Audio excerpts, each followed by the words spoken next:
Content monetization আপনি পাবেন কি না এখনও চেক করুন। যদি এগুলো ঠিক না থাকে তাহলে আপনি কন্টেন্ট মনিটাইজেশন পাবেন না।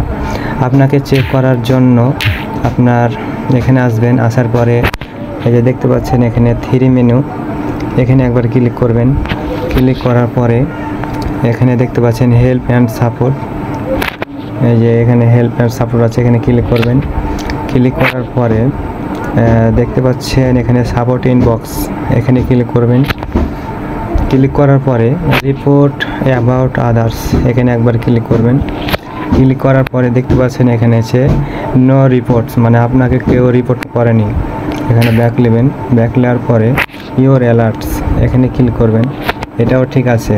নো ভায়োলেশন, এটা ঠিক আছে। এখান থেকে বাইরে হয়ে যাবেন, ঠিক আছে। বাইরে হয়ে যাওয়ার পরে আপনার প্রোফাইলে ক্লিক করবেন। আমার এটা পেজ, আপনার পেজ অথবা প্রোফাইলে এখানে ক্লিক করবেন। ক্লিক করার পরে এখানে দেখতে পাচ্ছেন 3 মেনু, এখানে একবার ক্লিক করবেন। ক্লিক করার পরে 2 নম্বর অপশানে দেখেন পেজ স্ট্যাটাস, এখানে ক্লিক করবেন। একটু লোডিং নেবে। তারপর এখানে দেখতে পাচ্ছেন এখানে কমিউনিটি স্ট্যান্ডার্ডস ভায়োলেশন, এটা ঠিক আছে। আর আপনার যে আমার নামের এখানে দেখেন পেজ হ্যাজ নো ইস্যু, মানে আমার পেজে কোনো ইস্যু নাই। আপনার যদি এখানে গ্রিন কালার থাকে তাহলে সমস্যা নাই, আপনিও পাবেন কন্টেন্ট মনিটাইজেশন। তারপর এখানে দেখেন রিকমেন্ডেশন, এখানে ক্লিক করবেন। ক্লিক করার পরে দেখেন এটা ঠিক আছে আমার।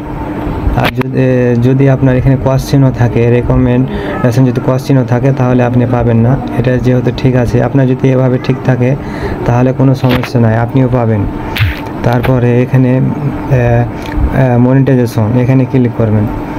মনিটাইজেশন এখানে ক্লিক করার পরে দেখতে পাচ্ছেন your page is active and earning, মানে এই পেজ থেকে আমার ইনকাম হবে। তারপর এখানে সি হোয়াটস টুলস, যেখানে লেখা আছে দেখেন see what tools are available, এখানে ক্লিক করবেন। ক্লিক করার পরে